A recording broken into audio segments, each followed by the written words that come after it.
So hello everyone. आप सबका स्वागत है प्राइम लर्निंग के इस प्लेटफॉर्म पे। और this is your educator Navdeep.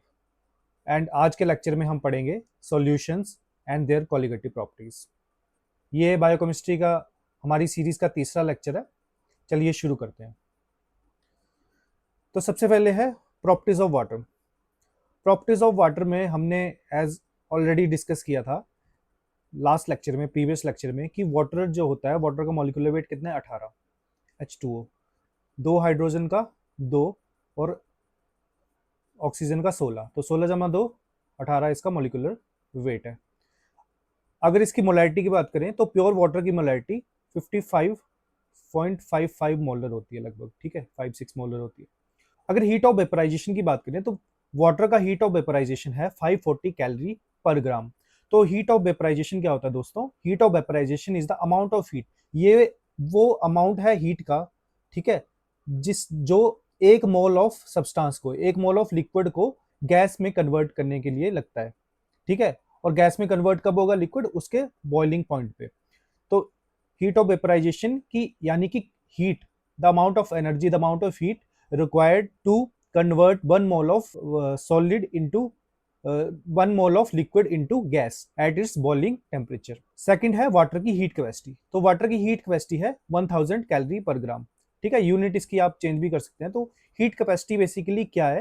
Heat capacity heat का यानी कि एनर्जी का वो अमाउंट है जो कि रिक्वायर्ड है टेम्परेचर को, किसी ऑब्जेक्ट के टेम्परेचर को 1 डिग्री सेल्सियस या 1 केल्विन बढ़ाने के लिए। अगर वाटर है, वाटर का हमारा क्या है कि हीट कैपेसिटी है 1000 कैलोरी पर ग्राम। इसका मतलब है कि हमें इतनी अमाउंट ऑफ हीट यानी कि इतनी अमाउंट ऑफ एनर्जी चाहिए उस वाटर के टेम्परेचर को 1 डिग्री बढ़ाने के लिए या 1 केल्विन रेज करने के लिए। और ये जो हीट सप्लाई है ये बेसिकली क्या करती है कि जो इंटर मॉलिक्यूलर जो फोर्सेस है ना, मेल्टिंग पॉइंट अचीव होगा, ठीक है। हीट कैपेसिटी प्रोवाइड करेंगे तो मेल्टिंग पॉइंट अचीव होगा। तो मेल्टिंग पॉइंट पे क्या होता है कि जो हीट जो हम सप्लाई कर रहे हैं वो यूज होती है इंटरमोलिकुलर फोर्सेस को ओवरकम करने के लिए। उसके बाद है heat of fusion. Heat of fusion water का है 79.7 कैलोरी पर ग्राम। तो हीट ऑफ फ्यूजन बेसिकली क्या होता है? Heat of fusion is the amount, ये वो अमाउंट है हीट का जो कि रिक्वायर्ड है to convert 1 mole of solid into liquid at its melting point, ठीक है। 1 मोल हमारे पास कोई सॉलिड है, उसको हमने लिक्विड में कन्वर्ट करना है उसके मेल्टिंग पॉइंट पे, ठीक है। उसी को ही हीट ऑफ फ्यूजन कहते हैं। जैसे आइस है, आइस एक सॉलिड स्टेट है वाटर की, अब उसको लिक्विड में यानी कि लिक्विड वाटर में कन्वर्ट करना है। तो 1 मोल ऑफ आइस को अगर वाटर में कन्वर्ट करना है तो कितना हीट हमें चाहिए? That is heat of fusion. उसके बाद है डाइलेक्ट्रिक कांस्टेंट। सो डाइलेक्ट्रिक कांस्टेंट की बात करें तो डाइलेक्ट्रिक कांस्टेंट एज हमने पहले भी डिस्कस किया कि वाटर का हाईएस्ट है, that is 80। What is a universal solvent? Water is a universal solvent and it has high dielectric constant that is around 80। और dielectric constant keeps the charges separate, it keeps the, इसके अंदर suppose करिए water के अंदर कोई salt mix करेंगे, then what happens, उस salt को, जैसे NaCl है तो Na पॉजिटिव और Cl नेगेटिव में टूटेगा और ये चार्जेस जो है इसको वाटर शील्ड करेगा, ठीक है। वाटर के नेगेटिव चार्जेस इसको शील्ड करेंगे और क्लोराइड को पॉजिटिव चार्जेस शील्ड करेंगे। And what is hybridization? तो हाइब्रिडाइजेशन वाटर में कौन सी स्टेट में? sp3 हाइब्रिडाइज है जिसमें बॉन्ड एंगल 109.5 डिग्री के बजाय 104.5 डिग्री है due to the lone pair repulsions. और लोन पेयर रिपल्शन सबसे ज्यादा होती है as compare to lone pair bond pair repulsion से ज्यादा होती है lone pair repulsion. Bond angle याद रखते हैं 104.5 डिग्री है, इसलिए इसकी थोड़ी शेप क्या है? बेंट शेप है, थोड़ी बी शेप है, बेंट शेप है और टेट्राहेड्रल इसकी ज्योमेट्री है। प्रीवियस लेक्चर में भी हमने डिस्कस किया था कि वाटर मैक्सिमम कितने बॉन्ड बना सकता है। मैक्सिमम ये 4 बॉन्ड बना सकता है जब ये आइस की फॉर्म में होगा, 0 डिग्री सेल्सियस पे होगा, ठीक है। तो ये कितने? 4 बॉन्ड बना सकता है थ्योरेटिकली, ठीक है। डोनर कितना डोनेट कर सकते हैं? हाइड्रोजन 2, और जो एक्सेप्टर है उनके पास 2 लोन पेयर है। और यहाँ पे एवरेज हाइड्रोजन बॉन्ड की बात करें नॉर्मली रूम टेम्परेचर कंडीशन पे और नॉर्मल प्रेशर पे कितने ये हाइड्रोजन बॉन्ड बना सकता है? That are 3.4, 3 point hydrogen bond बना सकता है। अब वाटर की प्रॉपर्टीज के जानने के बाद हम देखेंगे व्हाट इज अ सॉल्यूशन। और वाटर की प्रॉपर्टीज में एक और बात, इनमें से आपको मोलैरिटी ऑफ प्योर वाटर याद होना चाहिए for the purpose of numerical. ये पता होना चाहिए कि इसका डाइलेक्ट्रिक कांस्टेंट अराउंड 80 है जो कि मैक्सिमम है, इसकी हाइब्रिडाइजेशन, बॉन्ड एंगल, शेप और मैक्सिमम ये कितने हाइड्रोजन बॉन्ड बना सकता है कौन कौन सी कंडीशन पे, ये आपको जानना जरूरी है। अब इसके बाद हम बात करते हैं सॉल्यूशन। सॉल्यूशन की जब हम बात करते हैं तो सॉल्यूशन क्या है, एक होमोजीनस मिक्सचर है। होमोजीनस यानी कि the concentration is similar through out, ठीक है। तो होमोजीनस एक समान, है ना, मिक्सचर है किसका, वन और मोर सोल्यूट का। सोल्यूट ऐसे पार्टिकल है, ये सोल्यूट है, सपोज करो ये कोई सॉल्ट है NaCl, this is a solute, NaCl negative. और भी सॉल्ट है, मान लो KCl है, ठीक है। इन दोनों को आपने पानी में घोल दिया, चाहे एक सॉल्ट घोल दिया दो, पानी इज अ सॉल्वेंट, और ये जो हमने जिसको डिसॉल्व कर रहे हैं पानी में वो सोल्यूट है। तो उसके बाद हमें क्या मिलेगा, सॉल्यूशन। सॉल्यूशन की कंडीशन है कि सॉल्यूशन में यहाँ हर कहीं इसकी यूनिफॉर्म होमोजीनस क्या है, कंसंट्रेशन है थ्रू आउट इस सॉल्यूशन में इन डिसॉल्व सॉल्यूट्स की। अगर सपोज करो ये सॉल्यूट नीचे बैठ गए, सारे एग्रीगेट हो गए, तो कंसंट्रेशन थ्रू आउट सेम नहीं होगी, तो उसको हम होमोजीनस सॉल्यूशन नहीं बोलेंगे फिर, है ना। नेक्स्ट है हीट कैपेसिटी, ये हमने ऑलरेडी डिस्कस कर ली है डेफिनेशंस। सरफेस टेंशन की बात करते हैं। सरफेस टेंशन क्या है कि surface tension is a tendency of liquid surface to behave like stretched elastic membrane due to intermolecular forces. अब देख सकते हैं दोस्तों, ये वाटर मॉलिक्यूल्स है, जो सरफेस पे वाटर मॉलिक्यूल्स हैं, जो ये सरफेस पे एक बीकर में वाटर है, तो ये वाटर मॉलिक्यूल्स है, यहाँ पे हर डायरेक्शन में मॉलिक्यूलर फोर्स लग रही होंगी, लेकिन ऊपर वाली साइड से कोई मॉलिक्यूलर फोर्सेस इंटरेक्ट नहीं कर रही होंगी। देन व्हाट हैपेंस, ये थोड़ा नीचे की तरफ को स्ट्रेच रहेंगे, नीचे की तरफ इनके ऊपर ज्यादा फोर्सेस है, क्योंकि ऊपर से फोर्सेस तो है नहीं। और जो सेंटर में वाटर मॉलिक्यूल है, जो भी थ्रू आउट इसमें वाटर मॉलिक्यूल होंगे, उन पे किसी वाटर मॉलिक्यूल को देखें तो उसको हर तरफ से इक्वल फोर्सेस लग रही होगी, तो वो स्ट्रेच नहीं होगा। लेकिन जो सरफेस पे है दे आर पुश्ड इनवर्ड, तो इसकी वजह से एक स्ट्रेच इलास्टिक मेम्ब्रेन जो टेंडेंसी रहेगी उस लिक्विड की, तो दैट इज सरफेस टेंशन। आगे इंपॉर्टेंट है सॉल्यूशन के टाइप्स एंड उनकी units of weight and volume used. जब भी हम बायोकेमिस्ट्री की बात करते हैं तो न्यूमेरिकल्स में और हर कहीं हमको ये बेसिक जो है पता होना चाहिए, तभी हम बायोकेमिस्ट्री के न्यूमेरिकल्स और क्वेश्चंस सॉल्व कर पाएंगे एग्जाम में। So different type of solutions पता होना चाहिए कि कौन कौन से तरह के सॉल्यूशंस हम बायोकेमिस्ट्री में बनाते हैं। तो first type of solutions are weight by weight solution. So weight by weight percent solutions are, जिसमें सपोज करो वेट जो ऊपर वाली क्वांटिटी है वेट, और नीचे वाली क्वांटिटी वो भी क्या है, वेट है, मतलब ग्राम में है, दोनों क्वांटिटीज क्या है, वेट है, दोनों क्वांटिटीज क्या है, ग्राम है। तो सपोज करो यहाँ पे एग्जांपल है कि 5 ग्राम आपने ग्लूकोज लिया और उसको कितने 95 ग्राम ऑफ वाटर में डिसॉल्व कर दिया, then this is weight by weight, this is weight by weight percentage. जब हम वेट बाय वेट परसेंट की बात करेंगे, अगर परसेंटेज में लिखेंगे तो 5 gram glucose is dissolve in आपका कितना 95 ग्राम ऑफ वाटर। लेकिन जब टोटल क्या है, टोटल इसका कितना बन जाएगा, जो आपका सॉल्यूशन है वो बन जाएगा 100 ग्राम, 100 ग्राम। तो 5 upon 100 into 100%, then this give rise to 5% weight by weight. अगर हम 5%, कहने का मतलब क्या है कि जब जब हम 5% वेट बाय वेट सॉल्यूशन की बात करेंगे ग्लूकोज की, ऑफ ग्लूकोज, तो इसका क्या मतलब है कि हमने 5 ग्राम जो ग्लूकोज है 95 ग्राम आपके वाटर में, ठीक है, सॉल्वेंट में घोला हुआ है, ठीक है, then this give rise to 5% weight by weight. अगर वेट बाय वॉल्यूम की बात करें तो this is the most use, सबसे इंपॉर्टेंट हमारे बायोकेमिस्ट्री के पॉइंट ऑफ व्यू से क्या है, वेट बाय वॉल्यूम। क्योंकि जब भी आप लैब में काम करेंगे और कहीं भी कोई भी सॉल्यूशन प्रिपेयर कर रहे होंगे, तो मोस्टली ये आपका जो सॉल्यूशन टाइप है ये वेट बाय वॉल्यूम परसेंट सबसे ज्यादा लैब में यूज किया जाता है। तो इसमें एग्जांपल है mix 5 gram glucose in 100 ml of solution. जैसे आप 5 ग्राम ग्लूकोज है, ठीक है, वेट ये ग्राम में है, ग्लूकोज जो है ऊपर वाली क्वांटिटीज ऑफ सॉल्वेंट है वो ग्राम में है, और जो आपका सॉल्यूशन है जो आपकी नीचे है क्या है, वॉल्यूम है, डेट इज इन ml। तो अगर 5 ग्राम ग्लूकोज आप 100 ml सॉल्यूशन में बना रहे हैं, then this is weight by volume. So solution में आपका जो आपका सॉल्यूट है that is in gram and the solution is in ml।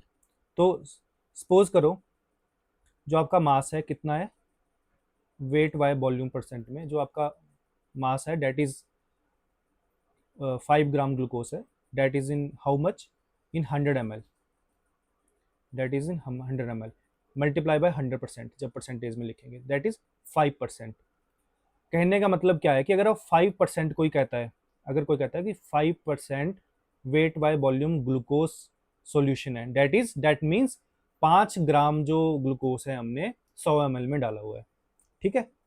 अगला यूनिट है volume by volume. Volume by volume में क्या है कि जो सॉल्यूट है और सॉल्वेंट है दोनों ही क्या है, वॉल्यूम की यूनिट में है, दैट इज ml।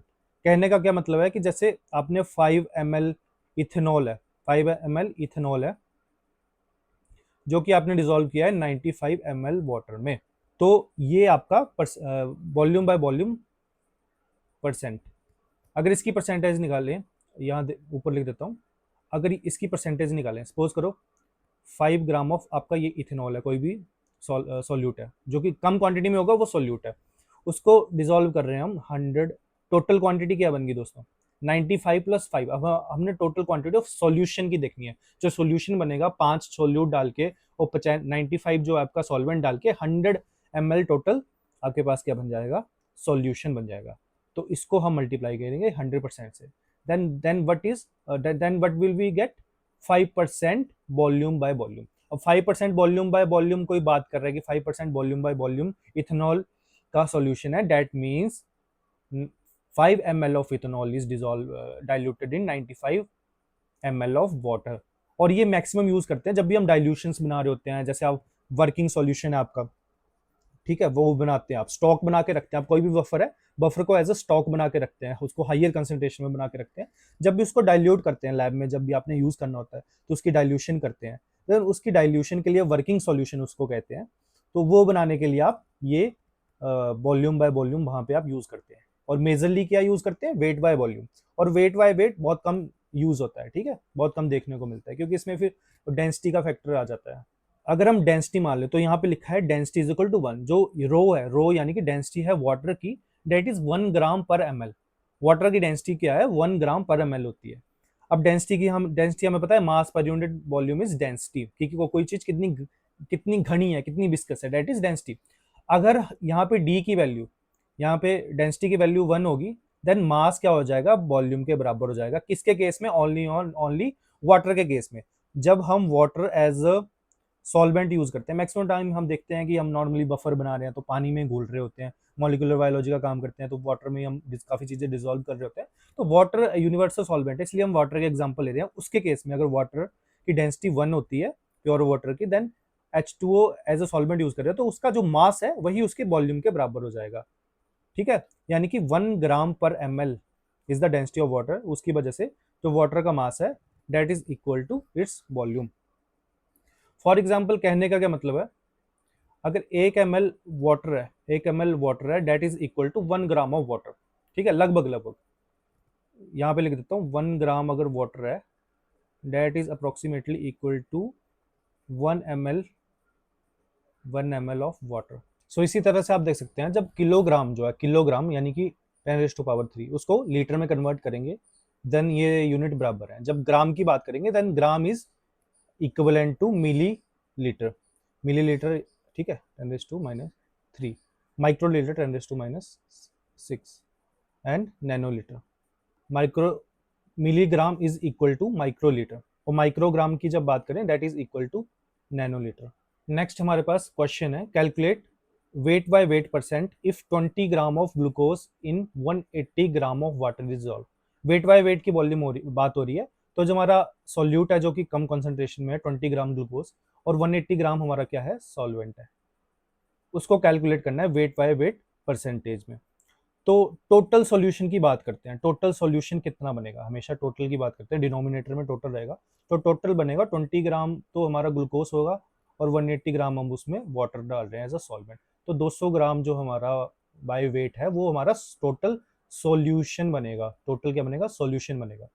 जब परसेंटेज, अब इसका वेट बाय वेट कैलकुलेट करेंगे, अब कितना करेंगे, 20 ग्राम हमने जो डाला है सॉल्वेंट डाला है किसमें, सॉल्यूट में, तो 20 gram of solvent divided by 200 gram of total solution. Total solution इसमें सॉल्वेंट और सॉल्यूट दोनों आएंगे, मल्टीप्लाइड बाय 100%, ठीक है, 100 से मल्टीप्लाई करेंगे, then what we will get 10%। तो अगर एग्जाम में हमें ये पूछ लेता है कि 20 ग्राम ग्लूकोज है, सिंपल लैंग्वेज में 20 ग्राम ग्लूकोज है, उसको हम 180 ग्राम में डाल रहे हैं, 180 ग्राम वाटर में डाल रहे हैं, तो कितना परसेंट वेट बाय वेट उसका सॉल्यूशन बन रहा है, किस कंसेंट्रेशन में बन रहा है, तो आप कह देंगे कि वो solution 10% wait by weight solution है, ठीक है।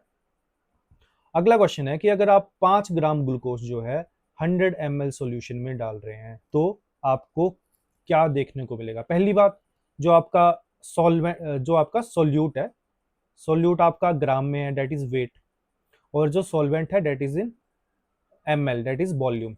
तो ये वेट बाय वॉल्यूम परसेंट पूछ रहा है हमें, ठीक है, वेट बाय वॉल्यूम परसेंट पूछ रहा है। तो वेट बाय वॉल्यूम परसेंट में क्या आएगा, 5 ग्राम जो है आपका सोल्यूट आएगा, ठीक है, और नीचे क्या आएगा आपका सॉल्यूशन, सॉल्यूशन की बात कर रहा है ऑलरेडी, तो टोटल क्या आएगा नीचे सॉल्यूशन इनटू 100%, 100 परसेंटेज में कन्वर्ट करेंगे तो 100 से 100 कट गया, डेट इज 5%। तो इसका क्या आंसर आएगा 5%। तो 5% क्या है, वेट बाय वॉल्यूम सॉल्यूशन है। तो इससे हमें क्या देखने को मिलता है कि हमें एग्जाम में बोलने को बोल देता है कि 10% वेट बाय वॉल्यूम जो है आपके पास एक सॉल्यूशन है, तो इसका क्या मतलब हुआ, 10 ग्राम जो है आपके पास सोल्यूट है जो कि 100 ml किस में डाला हुआ है, सॉल्यूशन में, सॉल्वेंट नहीं सॉल्यूशन में, ओवरऑल की बात कर रहे हैं, ठीक है। 10 ग्राम जो है आपका सॉल्वेंट है, जो भी आपका सॉल्वेंट है, XYZ, NaCl, कोई भी सॉल्ट, इथेनॉल, एनीथिंग, लिक्विड भी हो सकता है आपका, है ना, सॉलिड भी हो सकता है, that is dissolve in 100 ml of solution, ठीक है। इस बात पे गौर करिए, यहाँ सॉल्यूशन की बात हो रही है। नेक्स्ट है weight volume solutions used in laboratory. तो कौन कौन सी तरह से वेट या वॉल्यूम सॉल्यूशंस हैं जो कि लेबोरेटरी में कॉमनली यूज होते हैं। वन इज परसेंटेज सॉल्यूशन, जो आपके परसेंटेज सॉल्यूशन है। एक है पार्ट्स पर मिलियन, पार्ट्स पर मिलियन, ठीक है, पार्ट्स पर मिलियन। एक है आपके मोलर सॉल्यूशंस और एक है आपके नॉर्मल सॉल्यूशंस। तो चलिए वन बाय वन इनको डिस्कस करते हैं। तो इस तरफ है परसेंटेज सॉल्यूशन और इस तरफ है पार्ट्स पर मिलियन, पीपीएम, पीपीएम सॉल्यूशन, ठीक है। जब परसेंटेज सॉल्यूशन की बात करेंगे तो x ग्राम ऑफ सॉल्यूट पर 100 ml ऑफ सॉल्यूशन, पूरे सॉल्यूशन की बात कर रहे हैं, सॉल्यूशन यानी कि solute plus solvent, overall total. तो x ग्राम ऑफ सॉल्यूट हमने कितना 100 ml ऑफ सॉल्यूशन में डाला है, that is percentage solution, and it is use for making concentrator solution. जब भी हम कंसंट्रेटर सॉल्यूशन बनाएंगे, ठीक है, तो हम इसी क्वांटिटी को यूज करेंगे कि वेट बाय वॉल्यूम परसेंट हमने कितना परसेंटेज सॉल्यूशन बनाया है। तो बेसिकली यहाँ फॉर्मूला भी लिखा है, percentage equal to gram, gram of क्या है, ये सोल्यूट है, dissolved in 100 ml of solution, okay.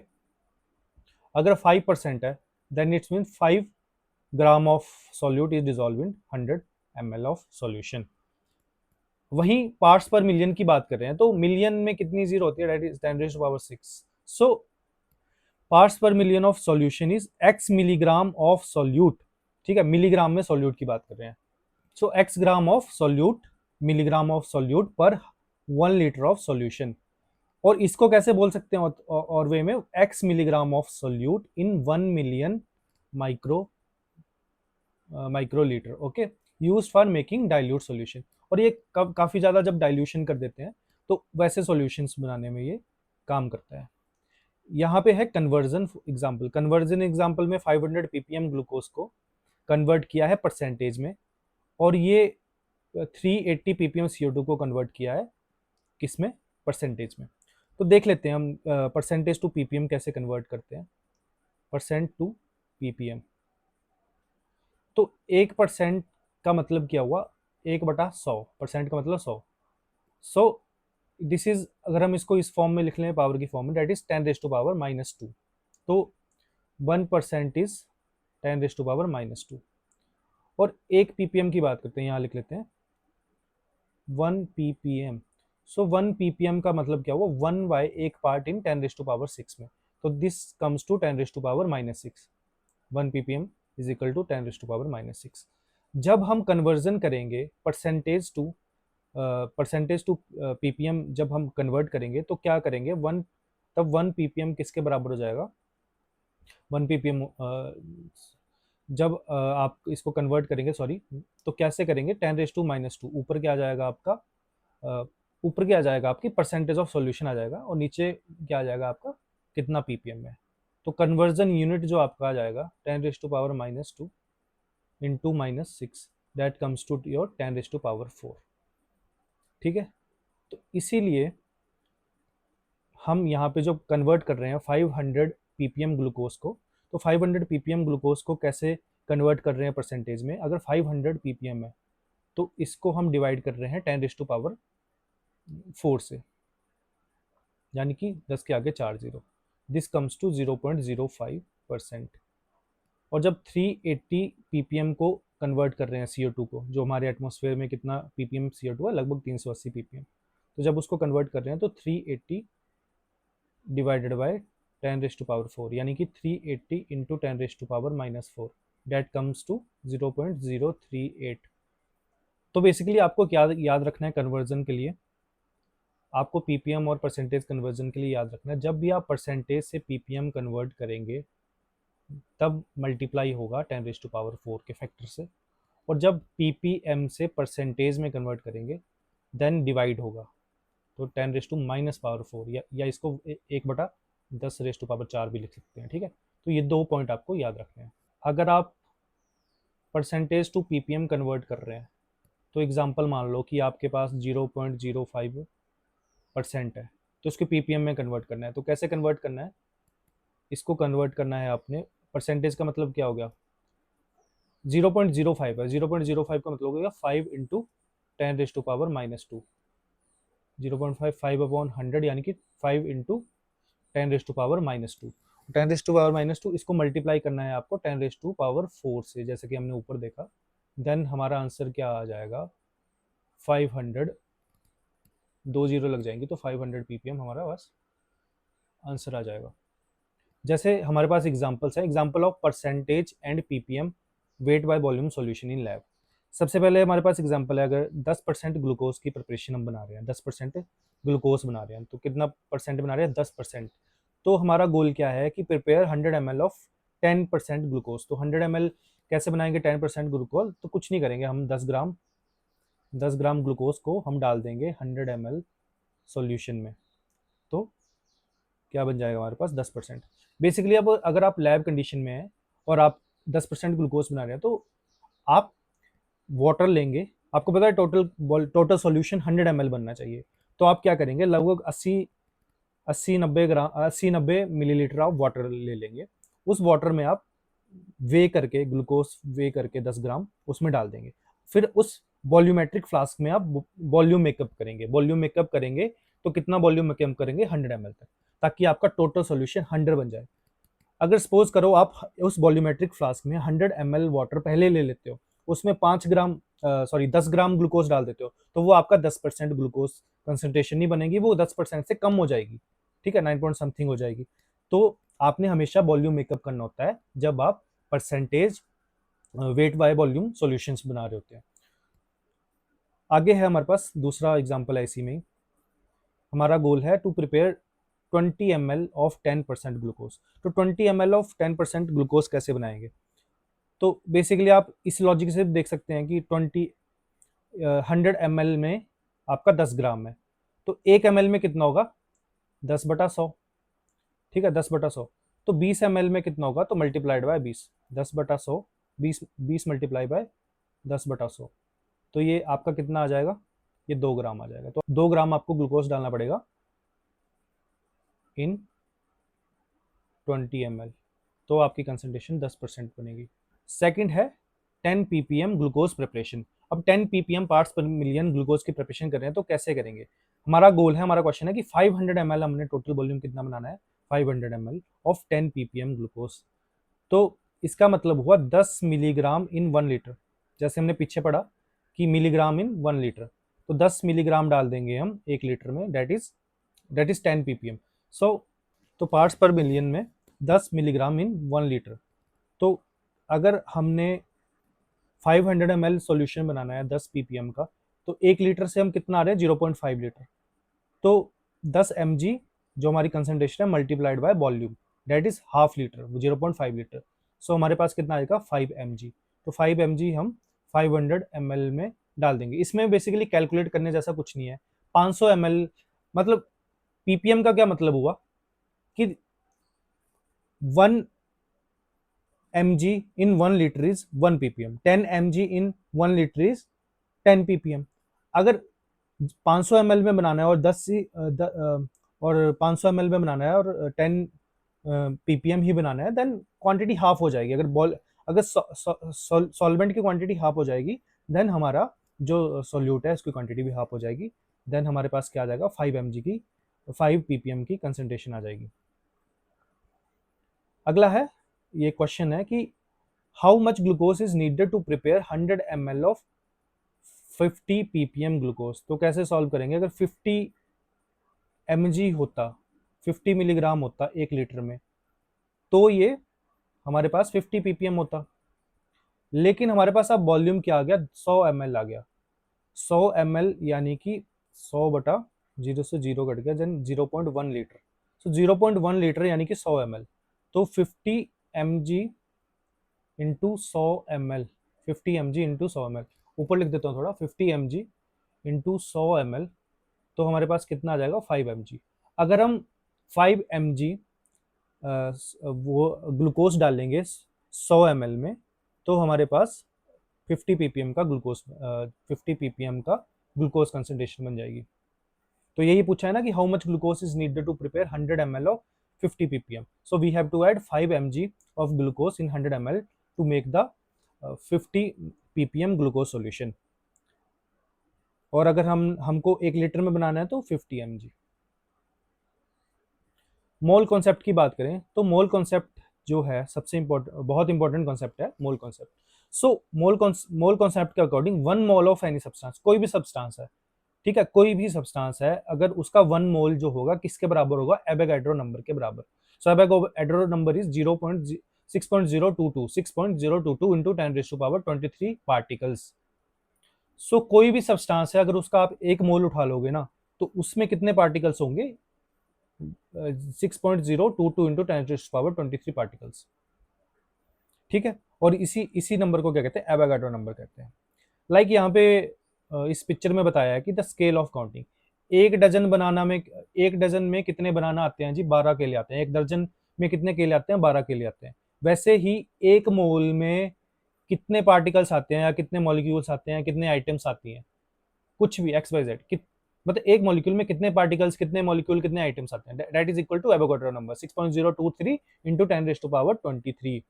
यानी सो हम लैब एप्लीकेशन देख लेते हैं मोल कॉन्सेप्ट की। सपोज करो एक क्लास में 600 बच्चे हैं, कितने बच्चे हैं, 600 बच्चे हैं। तो how many moles of student are present, तो कितने मोल स्टूडेंट जो है क्लास में प्रेजेंट है।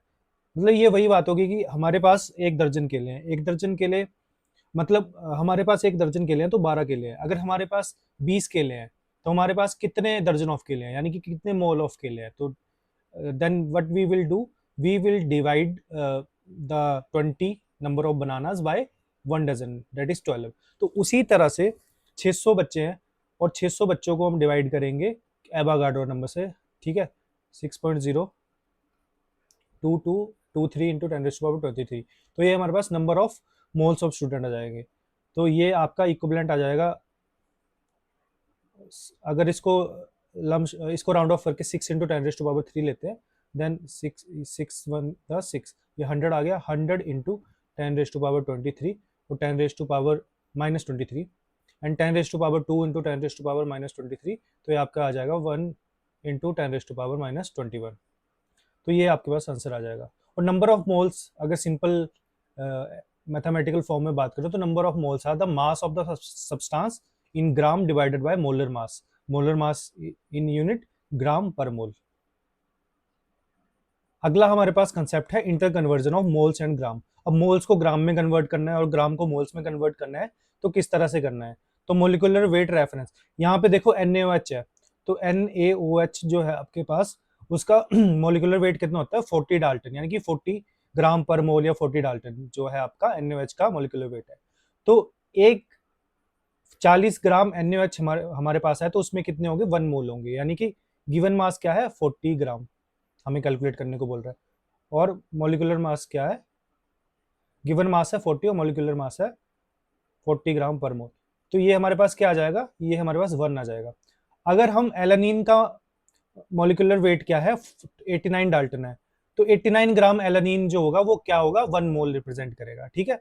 वैसे ही ग्लूकोज 180 डाल्टन ग्लूकोज है, तो 180 ग्राम ग्लूकोज किसके बराबर हो जाएगा, 1 मोल ऑफ ग्लूकोज के बराबर हो जाएगा, ठीक है। अगर सुक्रोज है, सुक्रोज का मोलिकुलर वेट है 342 डाल्टन, अगर 342 ग्राम हम सुक्रोज ले लेंगे तो हम क्या कहेंगे, 1 मोल ऑफ सुक्रोज हमने ले लिया, ठीक है। उसी तरह प्रोटीन है, प्रोटीन के केस में किलो डाल्टन में दिया है, किलो यानी कि 10⁻³ अगर 100 किलो डाल्टन है तो 100 की 2 जीरो आगे 3 जीरो और, तो ये हमारे पास आ गया इतना ग्राम। तो इतना ग्राम अगर प्रोटीन है तो ये 1 मोल के बराबर आ जाएगा फॉर 100 kd प्रोटीन। अब हम कुछ हम प्रीफिक्स देख लेते हैं। जैसे कहीं पे मिली लिखा होता है तो मिली का मीनिंग क्या होता है, 10⁻⁻3। माइक्रो का मीनिंग होता है 10⁻⁻4। नैनो का पावर होता है 10⁻�9। आर्मस्ट्रॉन्ग का मतलब होता है 10⁻⁻10। किलो का मतलब होता है 10⁻3 पॉजिटिव 3, ठीक है। मेगा का क्या मतलब होता है 10⁻6। कहीं पे गीगा लिखा होता है तो गीगा का मतलब होता है 10⁻9, ठीक है।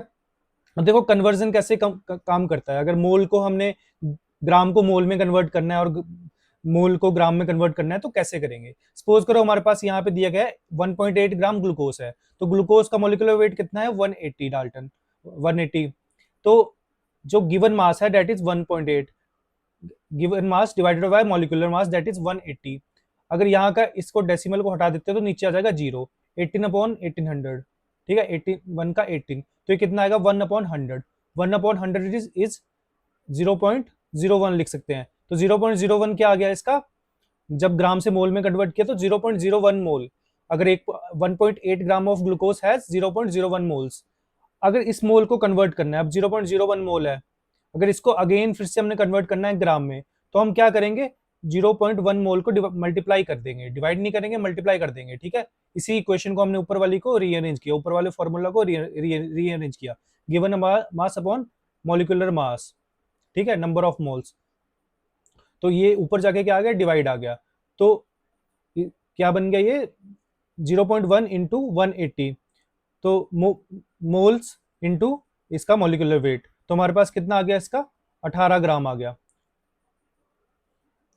आगे है हमारे पास एक example, moles in 50 mg of this much of Dalton enzyme, 10⁻⁴ हमारे पास ये क्या है, एंजाइम है। तो इतना डाल्टन हमारे पास एंजाइम है, तो इसमें कितने मोल्स हैं, 50 mg ऑफ इतना डाल्टन। तो गिवन मास हमारे पास क्या है, गिवन मास है हमारे पास mg। mg को कैसे लिखेंगे, मिलीग्राम को लिखेंगे 10⁻⁻3, ठीक है। 10⁻⁻3 को किससे डिवाइड कर देंगे हम, गिवन मास को, उसका molecular mass that is 10⁻⁴ Dalton. तो हमारे पास क्या रिजल्ट आ जाएगा, हमारे पास रिजल्ट आ जाएगा 5 इंटू 10⁻⁻6 मोल्स, ठीक है। -6 का मतलब क्या हुआ, माइक्रोमोल। तो इसको हम 5 माइक्रोमोल भी लिख सकते हैं। 5 इंटू 10⁻⁻6 को क्या लिख सकते हैं हम, सिंपली 5 माइक्रोमोल्स। आगे है हमारे पास कंसेप्ट मोलर सॉल्यूशन। जब भी हम लैब में काम करेंगे, बायोकेमिस्ट्री की लैब में काम करेंगे, मोलिकुलर बायोलॉजी के लैब में काम करेंगे, किसी भी प्रोटीन के ऊपर काम करेंगे, किसी भी आप लैब में चले जाएं तो वहां पे आप मोलर सॉल्यूशन बनाते हैं, कुछ नॉर्मल सॉल्यूशन बनाते हैं, कुछ परसेंटेज और wait by volume, wait by wait, है ना, वॉल्यूम बाय वॉल्यूम, ये सब सॉल्यूशन बनाते हैं, वो हमने प्रीवियसली डिस्कस कर लिया। लेकिन मोलर सॉल्यूशन कैसे बनाते हैं, तो 1 mole of solute dissolve in 1 litre of solution. जब भी मोलर सॉल्यूशन, जिसको रिप्रेजेंट करेंगे मोलर सॉल्यूशन या मोल पर लीटर या मोल पर लीटर, ऐसे भी लिख सकते हैं। तो जब भी मोलर सॉल्यूशन बनाएंगे तो 1 मोल ऑफ किसी भी सॉल्यूट को हम डिसॉल्व कर देंगे 1 लीटर सॉल्यूशन में, तो हमारे पास 1 मोलर वो मोलर सॉल्यूशन बन जाएगा। तो गोल्डन रूल क्या है 1 मोलर के लिए, for 1 molar take gram molecular weight of solute in 1 litre of solution, ठीक है। अब हम देख लेते हैं लैब एप्लीकेशन। लैब एप्लीकेशन में पहला एग्जांपल है माइक्रो वॉल्यूम मोलैरिटी। अब माइक्रो वॉल्यूम मोलैरिटी में क्या है, हमारे पास एक एग्जांपल है, to prepare 10 ml of 0.1 molar glucose. तो हमने बेसिकली क्या करना है, हमें 10 ml सॉल्यूशन 10 ml एक टोटल वॉल्यूम बनाना है, किस कंसेंट्रेशन में, 0.1 मोलर में, और ग्लूकोज का बनाना है, और ग्लूकोज का मोलिकुलर वेट हमें गिवन है। तो क्या करेंगे, सबसे पहले हम लिख लेंगे कितना हमें बनाना है, हमें 0.1 मोलर कंसेंट्रेशन में बनाना है और 10 ml बनाना है। 10 ml का मतलब है 10 डिवाइडेड बाय 1 लीटर, 10⁻3, 0 से 0 कट गया तो ये किसके बराबर आ गया, 0.01 लीटर के बराबर। तो बेसिकली हमने क्या किया, 0.1 मोलर जितना कंसेंट्रेशन है, 0.01 लीटर बनाना है, कितना बनाना है, 0.01 लीटर, और इसका मोलिकुलर वेट कितना है, 180। जब इसको हम आपस में मल्टीप्लाई करेंगे तो हमारे पास क्या आ जाएगा, 180 का 180 यहां लिख लेते हैं, और आगे ये हमारे आ गया 10⁻³ आ गया, तो ये 0.180 आ गया। तो हमें वो 0.180 ग्राम जो है ग्लूकोज 10 ml में डालना पड़ेगा। इतना ग्राम हम डालेंगे तो हमारे पास 0.1 मोलर का सोल्यूशन बन जाएगा ग्लूकोज का।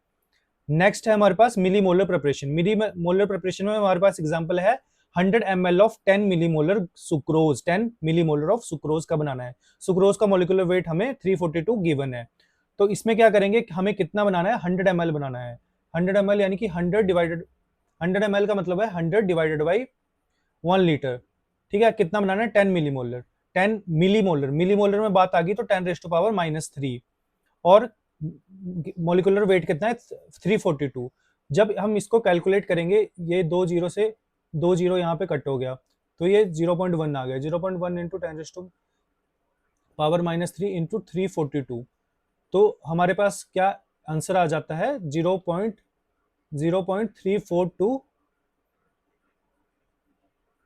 ग्राम। और 0.342 ग्राम भी लिख सकते हैं या इसी को 342 मिलीग्राम भी लिख सकते हैं। तो यानी कि हमें 100 ml में 0.342 ग्राम सुक्रोज वे करके डालना है, तब हमारे पास 10 मिलीमोलर सुक्रोज का सॉल्यूशन बन जाएगा। वैसे हमारे पास अगला एग्जांपल है 100 millilitre of 100 ml of 10 millimolar glucose का सॉल्यूशन, और ग्लूकोज का हमें मास गिवन है। तो कितना बनाना है, 0. ml को हम लिख लेते हैं 0.1 लीटर। ठीक है, 100 ml को लिख लेंगे 0.1 लीटर।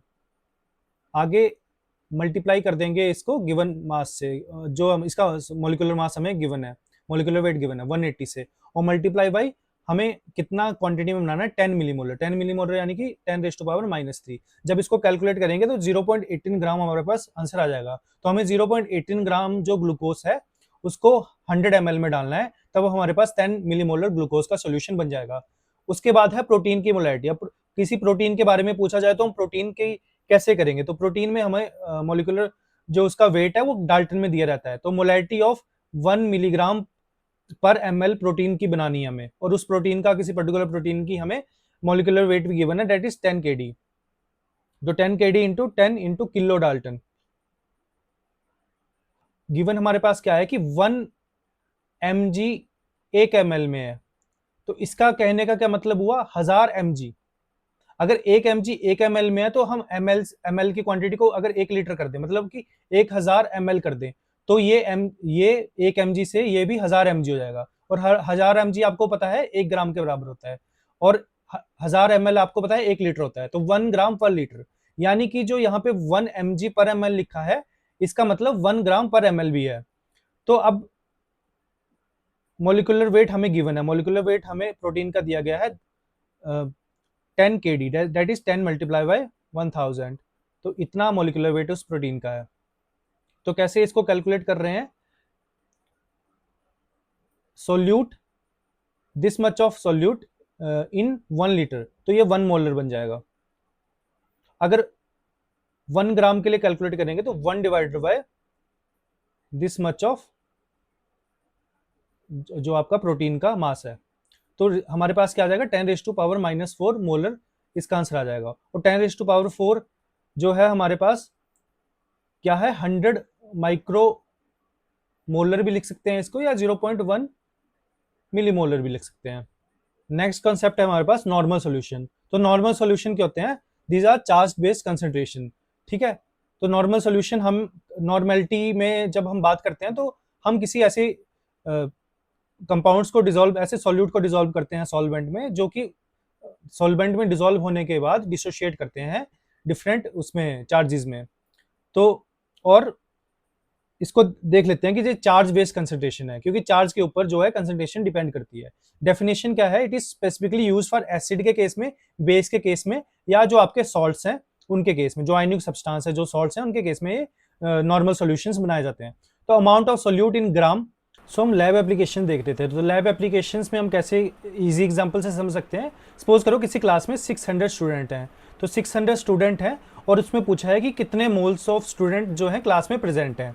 तो बेसिकली जैसे हम 1 दर्जन में 12 केले बोलते हैं, तो उसी तरह से अगर हमारे पास 100 केले हैं तो 100 केलों में कितनी दर्जन है, यानी कि 100 केलों में कितने मोल्स हैं, डेट इज 100 डिवाइडेड बाय 12। उसी तरह हमारे पास कितने स्टूडेंट है, 100 में कितने मोल्स हैं, डेट इज 600 हमारे पास क्या है, स्टूडेंट। तो 600 में कितने मोल्स हैं, 600 divided by Avogadro number, that is 6 into 10⁻23। Simplicity के लिए हमने डेसिमल नहीं लिए, तो 6 से 6 कट जाएगा, ये आ गया 100। 100 को लिख सकते हैं 10⁻2, और ये नीचे 10⁻23 है, जब इसको ऊपर लेके जाएंगे 10⁻−23 हो जाएगा।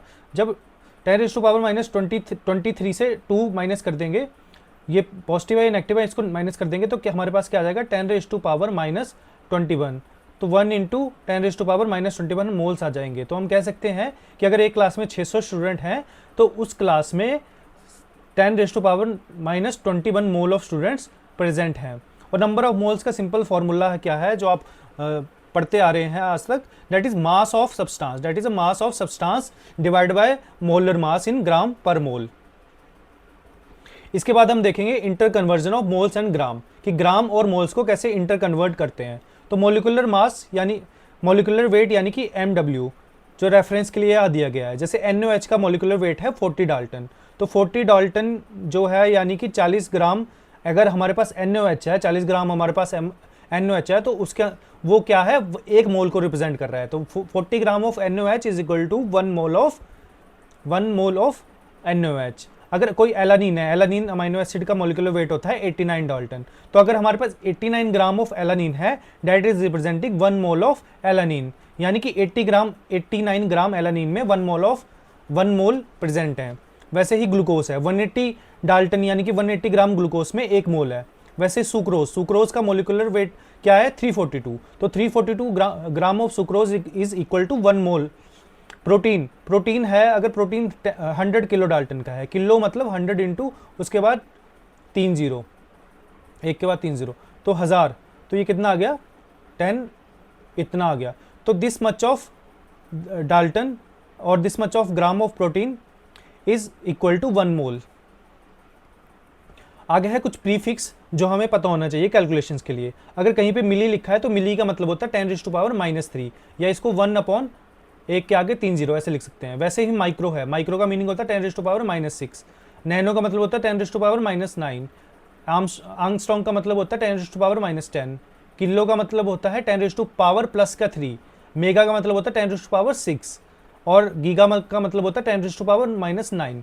अब कन्वर्जन इंजन यहाँ पे दिया गया है कि बेसिकली हम ग्राम से मोल में कैसे किसी सब्सटेंस किसी चीज़ को कन्वर्ट करेंगे और मोल से कैसे ग्राम में कन्वर्ट करेंगे। सपोज करो हमारे पास 1.8 ग्राम ऑफ ग्लूकोज दे के रखा है, तो 1.8 ग्राम ऑफ ग्लूकोज हमें दे रखा है और इसका मोलिकुलर वेट भी हमें पता है, दे के रखा है 180 ग्राम। तो गिवन मास है हमारे पास 1.8 ग्राम ऑफ ग्लूकोज, इसमें कितने मोल्स होंगे, यानी कि given mass divide by molecular mass that is 180। तो 1.8 divided by 180 give rise to 0.01 मोल।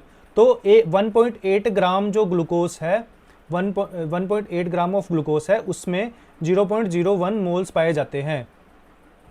वैसे ही इसी मोल्स को अगर ग्राम में कन्वर्ट करना हो तो हमारे पास मोल्स आ गए हैं, जैसे 0.1 मोल ऑफ ग्लूकोज है, 0.1 मोल ऑफ ग्लूकोज है, इसको कन्वर्ट करना है हमने ग्राम में। तो कैसे कन्वर्ट करेंगे, इस फॉर्मूला को ही रीअरेंज कर लेंगे। तो 0.1 जो मोल है ग्लूकोज का मल्टीप्लाई बाय इसका मोलिकुलर वेट, तो हमारे पास 18 ग्राम आ गया। तो यानी कि 18 ग्राम हमारे पास क्या आ गया, ग्राम में आ गया।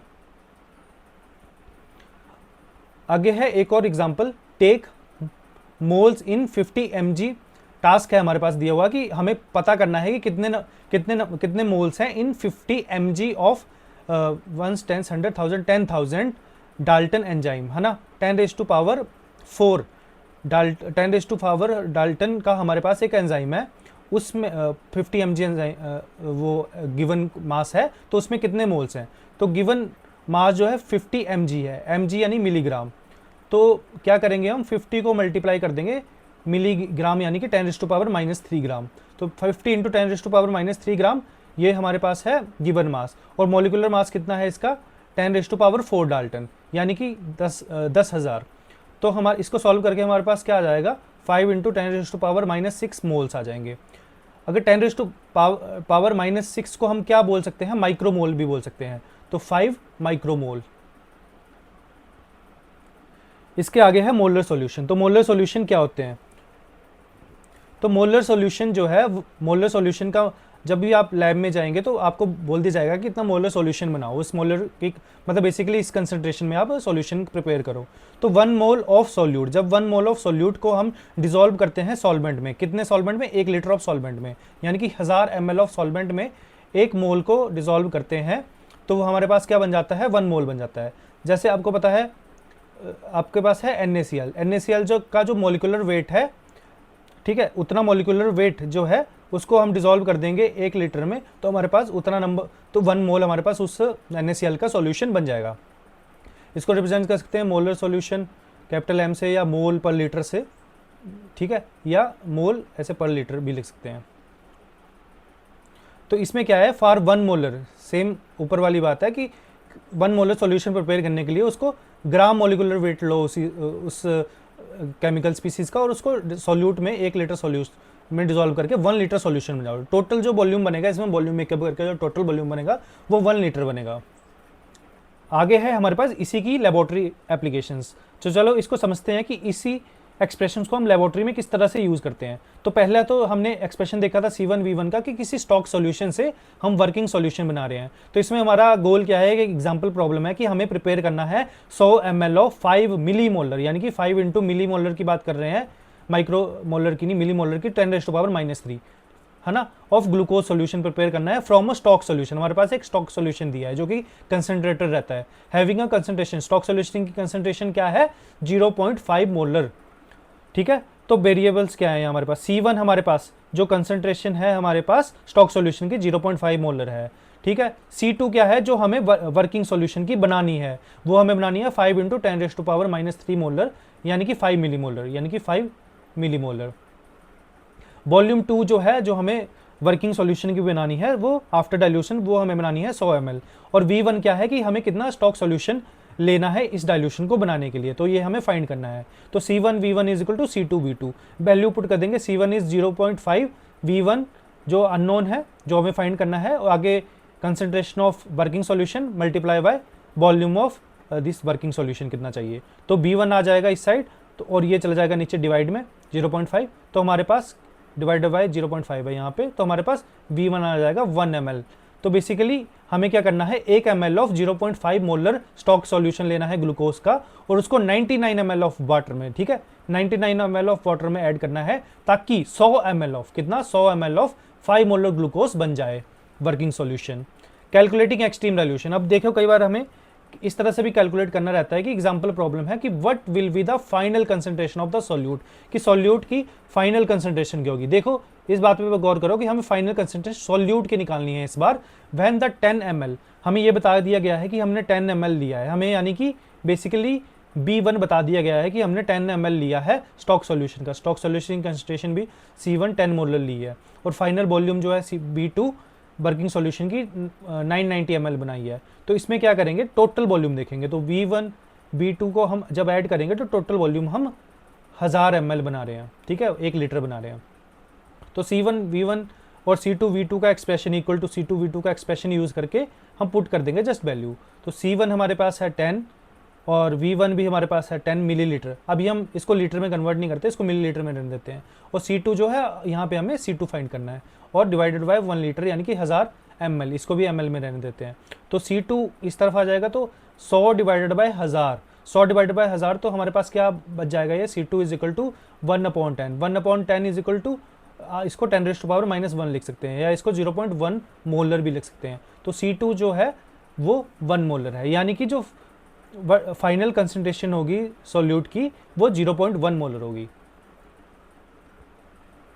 आगे है non reactive mix solute, non reactive mix solute and combining identical solute. Non reactive mix solute, अब देखो हम किसी सॉल्यूट्स की मिक्सिंग कर रहे हैं, तो वो सॉल्यूट्स आपस में नॉन रिएक्टिव होने चाहिए। अगर वो आपस में रिएक्टिव होंगे तो प्रेसिपिटेट आउट कर जाएंगे, तो नीचे बैठ जाएंगे, कोई रिएक्शन शो कर देंगे या कुछ अलग कंपाउंड बना देंगे। तो नॉन रिएक्टिव, ये जो हम डिस्कस करने वाले हैं सिर्फ नॉन रिएक्टिव मिक्स सॉल्यूट्स के लिए ही है, जो आपस में रिएक्ट नहीं करते हैं। तो यहाँ पे हमारे पास एक प्रॉब्लम स्टेटमेंट है, इफ़ यू मिक्सड 20 ml, हमने क्या किया 20 ml ऑफ 50 मिलीमोलर, 50 मिलीमोलर यानी कि 50 इंटू 10⁻⁻³ सोडियम एसीटेट को हमने क्या किया, मिक्स कर दिया 30 ml ऑफ 25 मिलीमोलर, यानी कि 25 मिलीमोलर यानी कि 25 इंटू 10⁻⁻³ ग्लूकोज के साथ, यानी कि हमने 20 ml 20 ml 50 millimolar sodium acetate को 30 ml जो है ग्लूकोज 25 मिलीमोलर ग्लूकोज के साथ मिक्स कर दिया, तो जो फाइनल सॉल्यूशन बना, यानी कि जो हमारी C3 बनी, जो हमारा नया सॉल्यूशन बन गया, तो उसकी अपनी एक कंसंट्रेशन होगी दैट इज C3। और फाइनल वॉल्यूम कितनी रहेगी? फाइनल वॉल्यूम V1 V2 जो दोनों सॉल्यूशन की मिक्स कर दी, यानी कि हमने कितना 30 ml और 20 ml मिक्स किया, तो 50 ml जो है फाइनल वॉल्यूम। तो हमें C3 पता करना है कि फाइनल कंसंट्रेशन क्या है।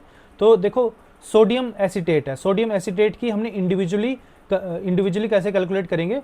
C1 पुट कर देंगे यहाँ पे, C1 इज 50। सोडियम की कितनी है? मिलीमोलर में रहने देते हैं इसको, आप चाहे तो कन्वर्ट भी कर सकते हैं मोलर में बाय मल्टीप्लाइंग इट बाय 10⁻⁻3।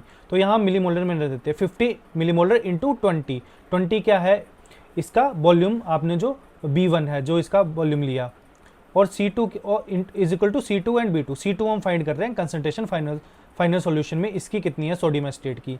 तो C2 हमारे पास क्या आ जाएगा? 50 मल्टीप्लाई बाय 20 और डिवाइड बाय 50। 50 कैसे आया कि फाइनल कॉन्सेंट्रेशन फाइनल वॉल्यूम जो है 50 ml है, फाइनल वॉल्यूम 50 ml है। तो C2 हमारे पास क्या आ गया? 20 मिलीमोलर आ गया। 20 मिलीमोलर यानी कि 20 इंटू 10⁻⁻3 सोडियम जो एसीटेट है आपका।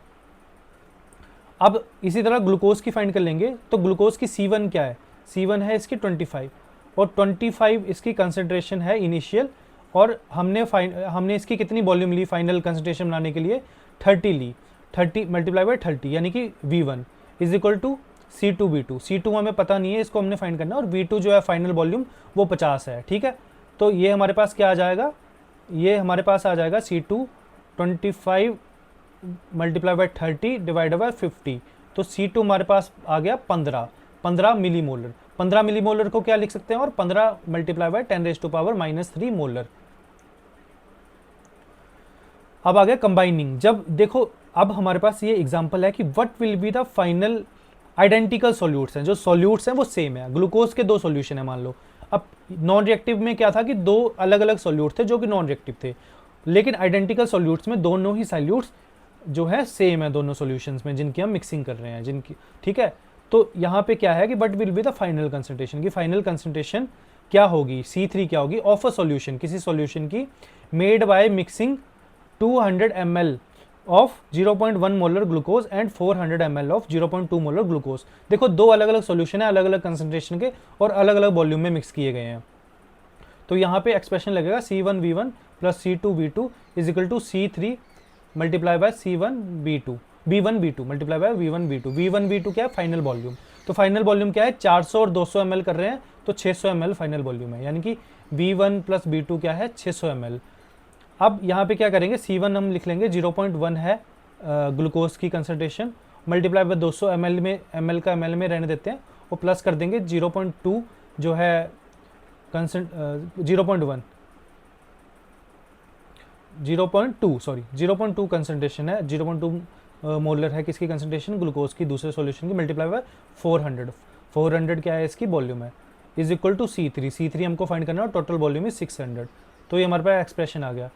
तो ये हमारे पास क्या आ जाएगा? जब 0.1 into 200 is equal to 20, 0.2 into 400 is equal to 80 is equal to C3 into multiply by 600 total volume. तो ये हमारे पास क्या आ गया? C3 100 डिवाइडेड बाय 600 यानी कि 1/6 हमारे पास आंसर आ गया, यानी कि 0.16 मोलर जो हमारे पास C3 कंसंट्रेशन है। यानी कि दो ग्लूकोज के सॉल्यूशन जो अलग अलग कंसंट्रेशन में और अलग वॉल्यूम में है, उनको मिक्स करके हमारे पास जो फाइनल नया सॉल्यूशन, थर्ड सॉल्यूशन जो प्रिपेयर हो गया, नया सॉल्यूशन प्रिपेयर हुआ, उसकी कंसंट्रेशन यानी कि C3 0.16 मोलर है। आगे है हमारा कंसेप्ट आयनिक स्ट्रेंथ। तो आयनिक स्ट्रेंथ क्या होती है? Ionic strength is measuring the electrical impact. ठीक है, मेजरिंग द आयनिक इम्पैक्ट या इलेक्ट्रिकल इम्पैक्ट, क्योंकि जो भी आयनिक स्ट्रेंथ है, कोई भी आयनिक कंपाउंड है, कोई भी सॉल्ट है, वो आयंस में टूटेगा। जैसे NaCl है, NaCl Na positive Cl negative में टूटेगा। KCl है, KCl में जब एक्वस एनवायरनमेंट में डालेंगे, किसी वाटर में डिसॉल्व करेंगे, तो Ka पॉजिटिव और Cl नेगेटिव में टूटेगा। तो I जो क्या है, जब इसका I यानी कि आयनिक स्ट्रेंथ है, यहाँ पे I जो है आयनिक स्ट्रेंथ है, इसको कैलकुलेट करने के लिए फॉर्मूला है ionic strength is equal to half summation of total of summation of C1 and Z1 का स्क्वायर। ठीक है, I जो है इसकी कोई यूनिट नहीं होती, आयनिक स्ट्रेंथ की कोई भी यूनिट नहीं होती। अब यहाँ पे देख लेते हैं C1 क्या है। C1 है आयनिक कंसंट्रेशन, कोई भी आयन है उसकी कंसंट्रेशन कितनी है मोलर में। और Z क्या है, चार्ज, आयन के ऊपर चार्ज क्या है। सोडियम के ऊपर जैसे 1 पॉजिटिव चार्ज है, ठीक है, क्लोरीन जो क्लोराइड है उसके ऊपर माइनस नेगेटिव चार्ज है। अब इसका स्क्वायर क्यों किया है, क्योंकि सपोज करो +1 चार्ज है, इसका स्क्वायर करेंगे तो 1 आ जाएगा, लेकिन -1 चार्ज है तो -1 चार्ज का स्क्वायर करेंगे तो ये भी प्लस हो जाएगा, यानी कि किसी माइनस चार्ज का स्क्वायर कर देंगे, चाहे -3 है तो उसको स्क्वायर करने के बाद वो पॉजिटिव वैल्यू हमें देगा। तो इसलिए हम स्क्वायर लेते हैं चार्ज यहाँ इस फॉर्मूला में आयन चार्जेस का। अब आप यहाँ पे देख सकते हैं जी कि 0.2 मोलर NaCl है। 0.2 मोलर NaCl की हम आयनिक स्ट्रेंथ यहाँ पे कैलकुलेट करेंगे। तो 0.2 मोलर NaCl क्या है, Na पॉजिटिव और Cl नेगेटिव में टूट जाएगा। तो Na की जो कंसंट्रेशन है वो भी उतनी ही रहेगी जितनी Cl की कंसंट्रेशन रहेगी, यानी कि जितनी की सॉल्यूशन की कंसंट्रेशन है 0.2 मोलर, वही Na की कंसंट्रेशन है, यानी कि कंसंट्रेशन ऑफ Na इज, ये कंसंट्रेशन ऑफ Na यहाँ पे है 0.2 मोलर, और Na के ऊपर चार्ज क्या है, Z क्या है, +1। और क्लोराइड की बात करें तो इसके ऊपर इसकी भी कंसंट्रेशन कितनी है, 0.2 मोलर, और इसके ऊपर चार्ज क्या है, -1। अब इसको फॉर्मूला में पुट करेंगे, तो फॉर्मूला में पुट करने के बाद आई कैलकुलेट करेंगे इसका आयनिक स्ट्रेंथ, हाफ समीशन ऑफ, ठीक है, समीशन अंदर लिख लेते हैं, इसको अंदर प्लस करते हैं ब्रैकेट में, जो चार्ज है Na के ऊपर दैट इज 0, जो कंसंट्रेशन है Na की दैट इज 0.2। अब ब्रैकेट में 1 इसका चार्ज है, इसका स्क्वायर कर देंगे, प्लस क्या करेंगे, प्लस करेंगे 0.2 क्लोरीन का जो है चार्ज, कंसंट्रेशन 0.2 है और इसका चार्ज है -1 का स्क्वायर। अब हम ये हमारे पास क्या आएगा, half 0.2 plus 0.2 is equal to half into 0.4।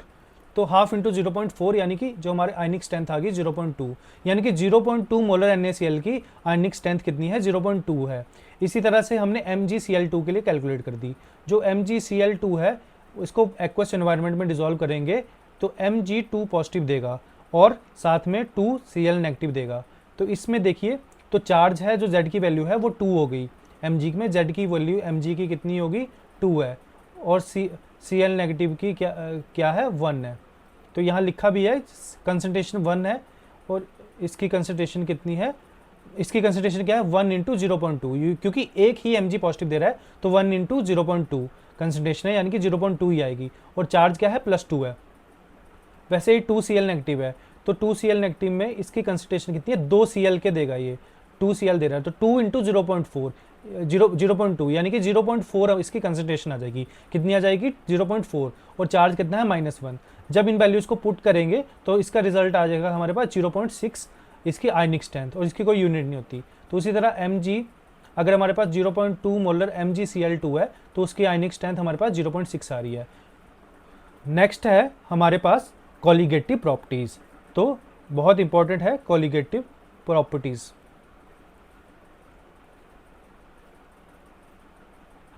So colligative properties क्या होता है, इसका लिटरल मीनिंग होता है टाइड टुगेदर। सो ये ऐसी प्रॉपर्टीज होती हैं किसी भी सॉल्यूशन की कि these depends upon the number of solute particle. ये किस पे डिपेंड करती हैं, सोल्यूट के पार्टिकल पे डिपेंड करती है, कि उसके अंदर जो सॉल्वेंट के अंदर सोल्यूट जो डिसॉल्व किया है उसके कितने पार्टिकल्स हैं उसके ऊपर डिपेंड करती है, ना कि उसकी केमिकल आइडेंटिटी पे ये डिपेंड नहीं करती हैं। So total number of solute depends upon I into c, ठीक है, I इंटू सी। I है इसका बेंट हॉफ फैक्टर और C है क्या है, कंसंट्रेशन। जैसे कि केमिकल प्रॉपर्टीज़ पे डिपेंड नहीं करती, इसका मतलब क्या है कि जैसे हमारे पास ग्लूकोज है, अब ग्लूकोज है तो ग्लूकोज में 1 मोल ऑफ ग्लूकोज में हमारे पास कितने होंगे, 1 मोल पार्टिकल्स होंगे, ठीक है, और 1 मोल ऑफ ग्लूकोज में कितने होंगे, 1 मोल ऑफ सुक्रोज में कितने पार्टिकल्स होंगे, 1 मोल ऑफ सुक्रोज में 1 मोल पार्टिकल्स होंगे, 1 मोल ऑफ पार्टिकल्स होंगे।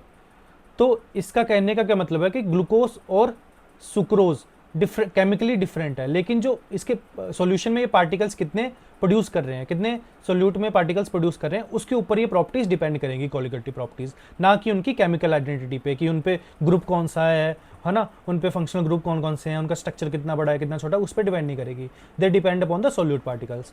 वैसे ही बेंट हॉफ फैक्टर्स के बारे में डिस्कस किया है। बेंट हॉफ फैक्टर में एग्जाम्पल है यहाँ इस टेबल में, यहाँ है सब्सटेंस टाइप एंड एग्जाम्पल, और dissociation and logic of the bent Hoff factor that is I is the bent Hoff factor. तो जैसे नॉन इलेक्ट्रोलाइट है, नॉन इलेक्ट्रोलाइट यानी कि ऐसे सब्सटेंस जो कि पॉजिटिव और नेगेटिव चार्जेस नहीं देते, जो चार स्पीसीज में आयंस में नहीं टूटते, जैसे सुक्रोज है, ग्लूकोज है, स्टार्च है, ठीक है। तो ये एग्जाम्पल है कि आपने 100 मॉलिक्यूल्स ग्लूकोज के ले लिए मान लो, या 100 मॉलिक्यूल सुक्रोज के ले लिए, 100 मॉलिक्यूल ऑफ आपने स्टार्च के ले लिए, तो इसको वाटर में डिसॉल्व किया तो ये 100 के 100 पार्टिकल रहेंगे, ये इंटैक्ट रहेंगे, ये डिसोशिएट नहीं करेंगे, कोई आयनिक स्पीसीज नहीं देंगे। तो अगर आपने 100, तो इसका बेंट हॉफ फैक्टर कितना रहेगा, 1 रहेगा, ठीक है। तो ये इंटैक्ट रहने की वजह से इनका बेंट हॉफ फैक्टर क्या रहेगा, 1 रहेगा। जब इलेक्ट्रोलाइट्स की बात करते हैं, जैसे NaCl की बात करते हैं, तो 100 मॉलिक्यूल्स ऑफ NaCl ले ले, NaCl के 100 मॉलिक्यूल्स को आपने एक्वस एनवायरनमेंट में H2O में डिसॉल्व कर दिया। H2O में डिसॉल्व करने के बाद 100 ही Na पॉजिटिव देंगे और 100 ही Cl नेगेटिव देंगे। अब 100 Na पॉजिटिव और 100 Cl नेगेटिव, टोटल कितने पार्टिकल्स हो गए, 200 पार्टिकल्स हो गए। अब ये 200 पार्टिकल्स क्या है, स्कैटर करेंगे, यानी कि इसका बेंट हॉफ फैक्टर क्या आ गया, 2, I = 2। वैसे ही एक इलेक्ट्रोलाइट है CaCl2, तो CaCl2 किस में टूट जाएगा, कैल्शियम 2 पॉजिटिव में और 2 Cl नेगेटिव में। तो इसका कितने पार्टिकल्स में टूटा, ये 3 में टूटा, तो इसका बेंट हॉफ फैक्टर्स कितना आ गया, 3 आ गया।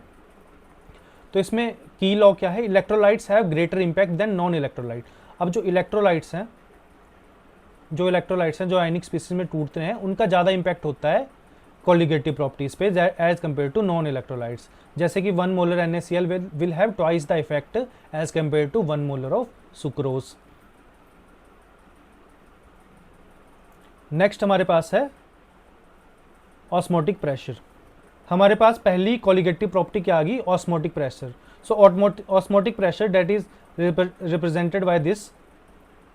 सो ऑस्मोटिक प्रेशर भी एक क्या है, कोलिगेटिव प्रॉपर्टी है। जैसे कि इस डायग्राम में आप देख सकते हैं, solvent molecules move from a low to high solute concentration. इस डायग्राम में क्या है, सबसे पहले ये फिगर 1 पे आप यहाँ पे नज़र डालिए कि यहाँ पे एक सॉल्यूशन है, यहाँ पे लो सॉल्यूट कंसंट्रेशन है, यहाँ पे क्या है, लो सॉल्यूट, और यहाँ पे क्या है, हाई सॉल्यूट। अब क्या है, यहाँ पे इक्विलिब्रियम सेटअप करने के लिए, इसको बैलेंस आउट करने के लिए, यहाँ से सॉल्यूशन जो है, सॉल्वेंट जो है, इस तरफ को मूव करेगा। कहाँ से मूव करेगा, from low solute concentration to high solute concentration. क्या है, सॉल्वेंट मूव करेगा, वाटर मूव करेगा through a semi permeable membrane. बीच में क्या है, एक सेमी परमेबल मेम्ब्रेन है। तो थोड़ी देर बाद यहाँ का क्या आ गया, यहाँ से वाटर सारा यहाँ मूव करते, तो यहाँ पे वाटर, यहाँ पे लेवल डाउन चला गया वाटर का, यहाँ अप चला गया, और यहाँ पे इक्विलिब्रियम स्टेट आ गई, सेम कंसंट्रेशन आ गई तो इक्विलिब्रियम आ गया, सेम कंसंट्रेशन आ गई अगर सॉल्यूट्स की, देन इक्विलिब्रियम सेटअप हो गया।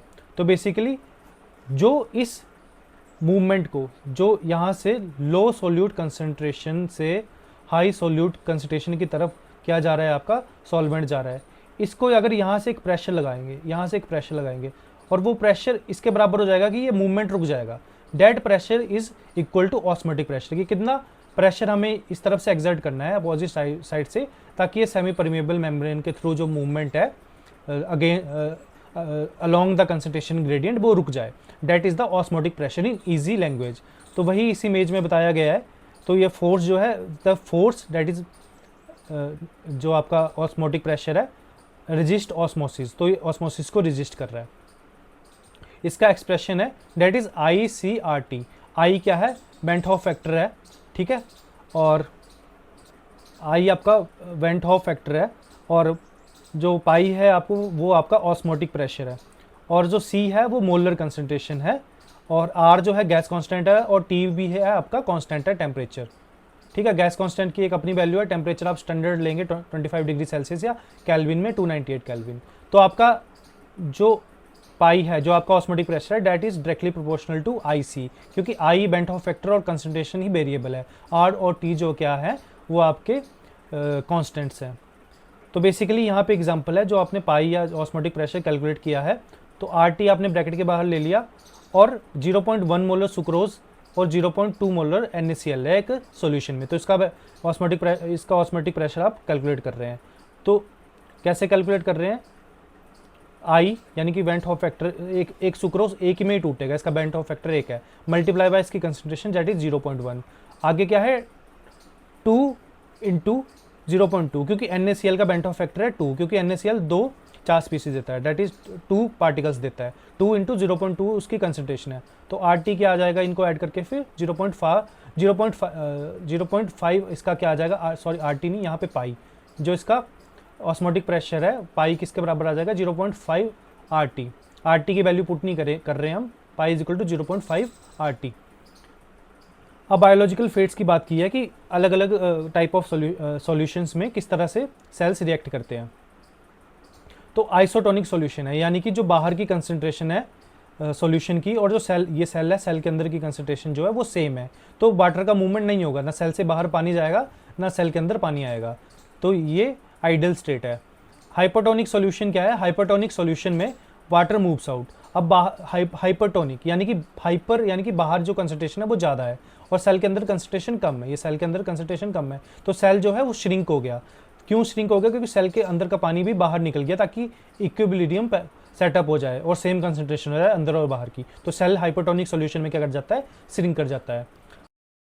सो हाइपोटोनिक सॉल्यूशन की बात करें तो हाइपोटोनिक सॉल्यूशन में क्या होगा कि जो आउटसाइड द सेल जो कंसंट्रेशन है सॉल्यूट्स की, वो कंसंट्रेशन कम होगी। जब कंसंट्रेशन कम होगी और सेल के इनसाइड की सॉल्यूट की कंसंट्रेशन ज़्यादा होगी, तो जो वाटर है वो सेल के अंदर मूव करेगा, क्योंकि सेल के अंदर सॉल्यूट की कंसंट्रेशन ज़्यादा है और सॉल्वेंट की कम है। तो solute travel from high low concentration to high concentration, sorry solvent, the solvent यानी कि water travels from low solute concentration to high solute concentration. So इसकी वजह से क्या होगा, पानी जो होगा वो पानी सेल के अंदर जाएगा, सेल के अंदर जाके वो एक आउटवर्ड फोर्स क्या करेगा, आउटवर्ड फोर्स जनरेट करेगा, एक प्रेशर जनरेट करेगा, और वही प्रेशर क्या करेगा, सेल को वर्स्ट कर सकता है, तो cell will eventually die out. Next है लैब एप्लीकेशन। अब इसका लैब एप्लीकेशन क्या होता है, इसमें रियल एक सिनेरियो दिया है। इस सिनेरियो में suppose the major solute in intact lysosome.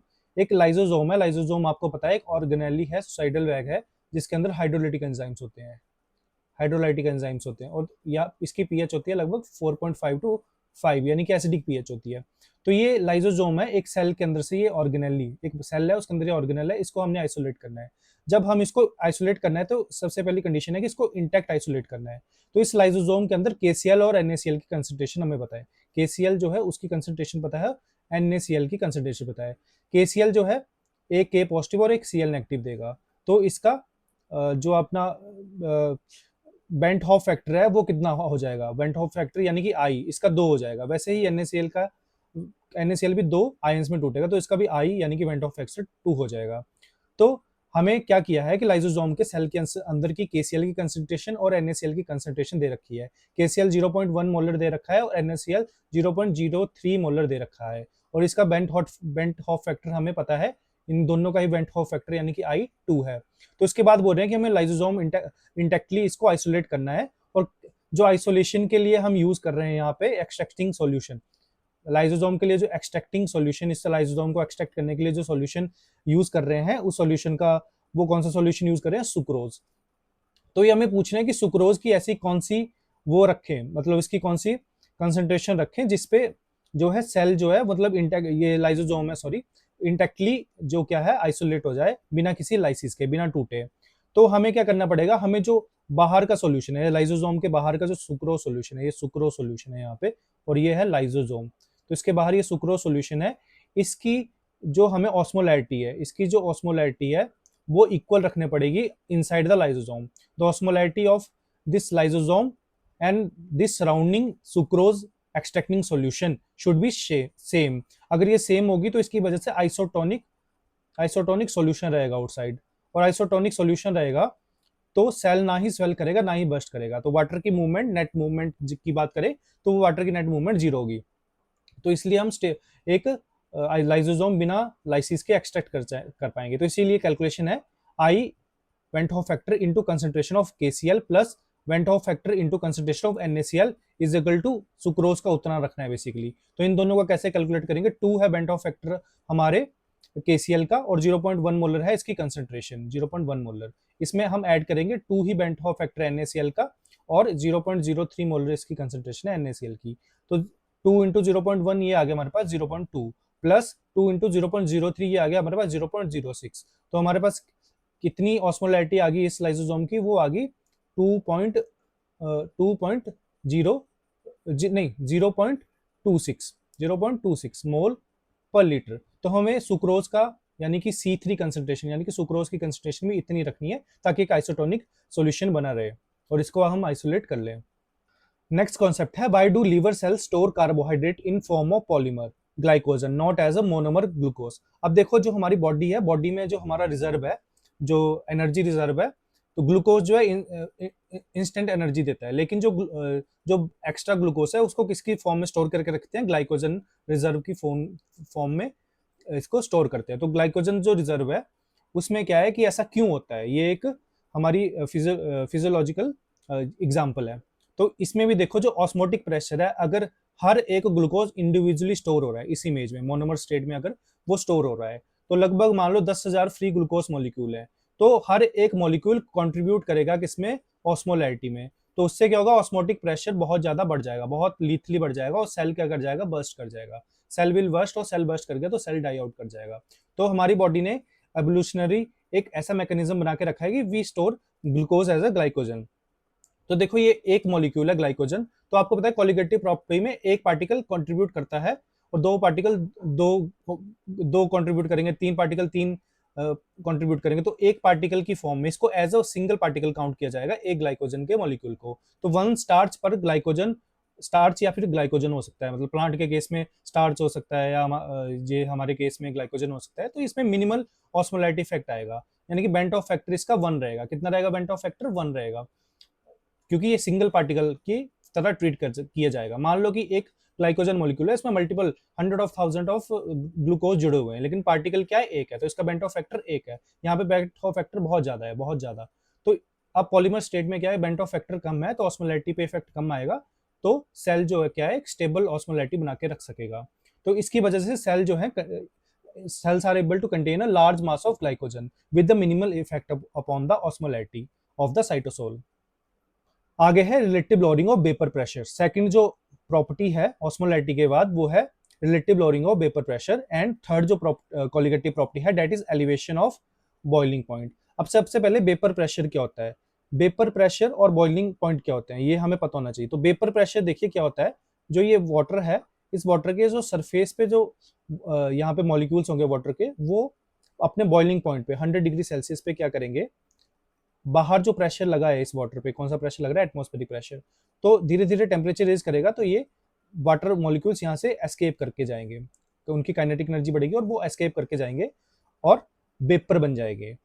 तो वो ऐसा प्रेशर है जहां पे ये वेपर बनना स्टार्ट हो जाएंगे। लेकिन सपोज करो ये रेड वाले मॉलिक्यूल जो है सरफेस पे, ये किसी नॉन वोलेटाइल सॉल्यूट के हैं, ऐसा सॉल्यूट जो कि नॉन वोलेटाइल है, जो कि वेपर फॉर्म में कन्वर्ट नहीं हो सकता, तो ये इसका सरफेस एरिया घेर लेंगे, तो वाटर का एस्केप क्या हो जाएगा, वाटर का एस्केप मुश्किल हो जाएगा। वाटर का एस्केप क्या हो जाएगा, मुश्किल हो जाएगा।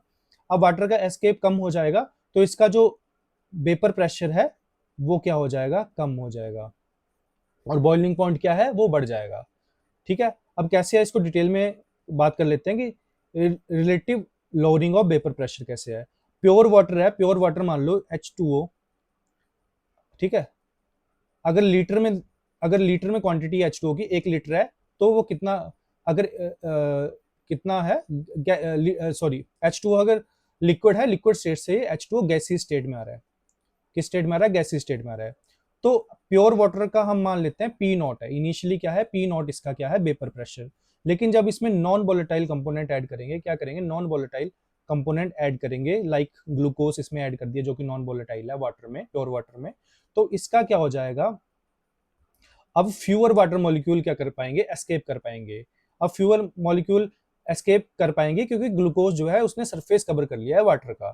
तो जो प्योर वाटर का वेपर प्रेशर है, प्योर वाटर का vapour pressure that is P0, that will be always greater than the P that is a solution. Solution यानी कि जिसमें सॉल्वेंट है एज अ ग्लूकोज वाटर में, तो प्योर वाटर का हमेशा ही ज्यादा होगा। तो there is a relative lowering of vapour pressure. ठीक है, अब जो प्रेशर एक्सर्ट कर पाएगा वो कम हो जाएगा। अगला है एलिवेशन इन बॉइलिंग पॉइंट। अब बॉइलिंग पॉइंट में एलिवेशन क्यों आती है, क्योंकि जो वेपर प्रेशर है ऑफ लिक्विड, अगर वो एक्सटर्नल प्रेशर पे, यानी कि एक्सटर्नल 1 एटमॉस्फेरिक प्रेशर है उसके बराबर वेपर प्रेशर हो जाता है एक्सटर्नल प्रेशर के, तब वो वाटर क्या करता है, बॉइल करता है, उसी को बॉइलिंग पॉइंट कहते हैं। Boiling point is when the vapour pressure of the water और द लिक्विड और the solvent is equal to the external atmospheric pressure, external atmospheric pressure, तो उसी पे वो वेपर बन के उड़ना स्टार्ट हो जाएगा। तो इसमें क्या है कि therefore we need to heat the solution, हमें सॉल्यूशन को हीट करना पड़ेगा। क्या करना पड़ेगा? हीट करना पड़ेगा to higher temperature, higher temperature. इसकी वजह से क्या होगा? Vapour pressure equal to the atmospheric pressure, तभी आ पाएगा वो। तो इसलिए जो टीबी ऑफ सॉल्यूशन है, जो सॉल्यूशन का एक सॉल्यूशन है जिसमें हमने सॉल्यूट डाल दिए हैं, वो हमेशा ही ज्यादा होगा TB of pure substance, boiling point of pure solvent. ठीक है, जब कोई सॉल्यूशन बनाएंगे उसका बॉइलिंग पॉइंट एलिवेट कर जाएगा as compare to the pure solvent. This is called the elevation in the boiling boiling point.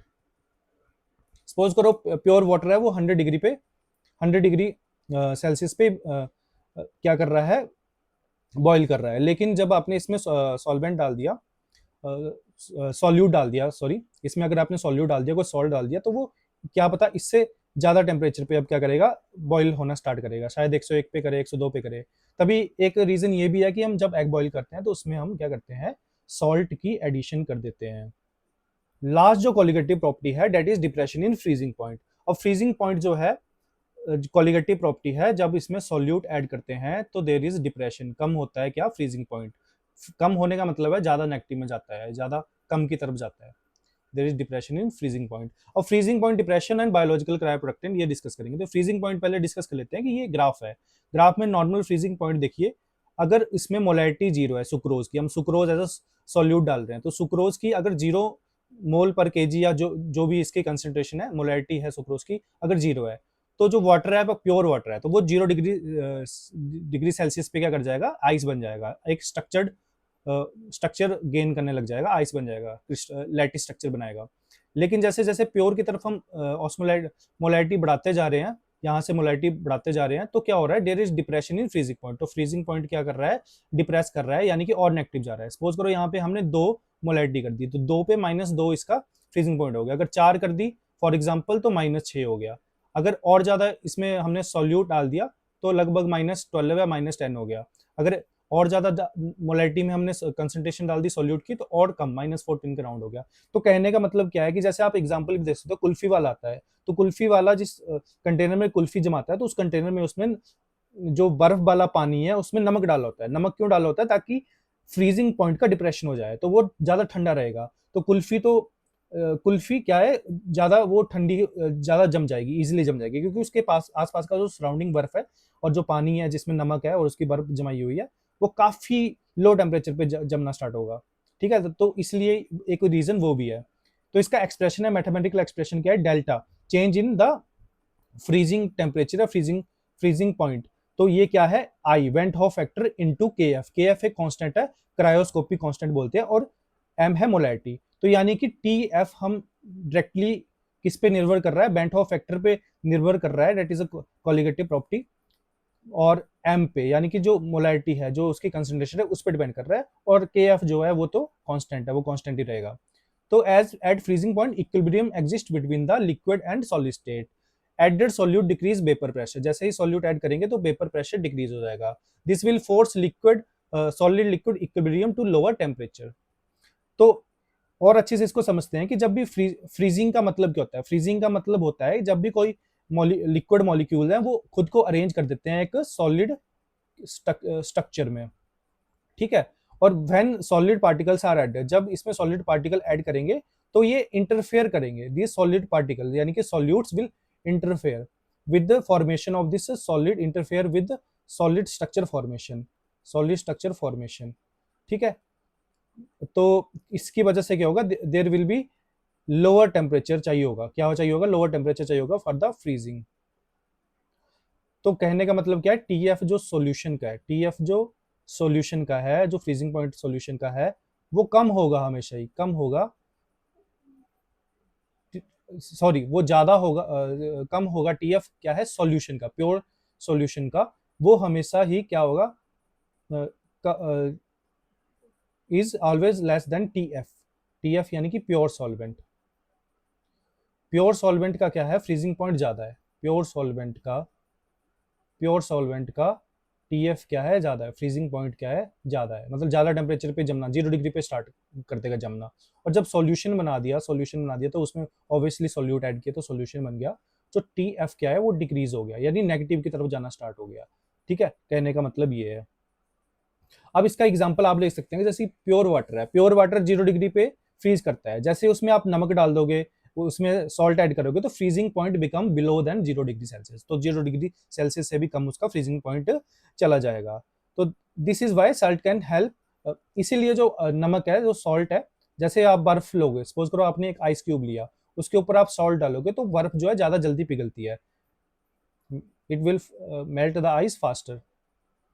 So basically इसमें आपको इतना याद रखना है, solute added that will lead to the lowering depression of the freezing point. और इसमें real world biological application क्या है, जैसे लेबोरेटरी क्रायो प्रोटेक्टेड है, जैसे लेबोरेटरी में आपको कल्चर ग्रो करते हैं तो शॉर्ट टर्म के लिए तो आप चलो उसको 4 डिग्री में स्टोर कर सकते हैं, लेकिन जब आप लॉन्ग टर्म के लिए कोई कल्चर प्रिजर्व करते हैं, कोई स्ट्रेन आप प्रिजर्व करते हैं, तो उसमें या तो आप ग्लिसरॉल के स्टॉक बनाते हैं, किसके बनाते हैं, ग्लिसरॉल, 3OH वाला, जो 3O अल्कोहल ग्रुप होते हैं ग्लिसरॉल, तो ग्लिसरॉल उसमें ऐड करते हैं, या DMSO, डाइमेथाइल सल्फोक्साइड, ये आप ऐड करते हैं। एनिमल टिश्यू कल्चर में भी आप पढ़ेंगे कि DMSO और ग्लिसरॉल ये क्रायो प्रिजर्वेंट है, क्यों, क्योंकि ये depression in the freezing point करते हैं, फ्रीजिंग पॉइंट को क्या कर देते हैं, 0 डिग्री सेल्सियस से बहुत नेगेटिव ले जाओ, मतलब -70 डिग्री सेल्सियस पे उसका फ्रीजिंग पॉइंट कर देंगे, -80 कर देंगे, है ना, फॉर एग्जाम्पल। अब इससे क्या फायदा है, अगर 0 डिग्री उसका किसी सेल्स में जो नॉर्मली पानी में अगर वो सेल किसी लिक्विड मीडियम में वो अगर डिसॉल्व है, तो 0 डिग्री सेल्सियस पे आइस क्रिस्टल बनना स्टार्ट हो जाएंगे, आइस क्रिस्टल बनेंगे, ऑर्डर स्ट्रक्चर बनेगा, तभी तो वो फ्रीजिंग बोलेंगे उसको, है ना। तो आइस क्रिस्टल बनना स्टार्ट हो जाएंगे, आइस क्रिस्टल क्या कर देंगे, रप्चर कर देंगे सेल को, सेल को क्या कर देंगे, रप्चर द सेल। अगर सेल रप्चर हो गया आइस क्रिस्टल, तो आपको पता है वो माइक्रोस्कोपिकली उनको देखेंगे तो they are very sharp edges, they have very sharp edges, है ना, तो वो रप्चर कर देंगे सेल को, सेल विल डाई आउट, तो हमारा तो काम ही नहीं बना, हमने तो सेल को प्रिजर्व करना है।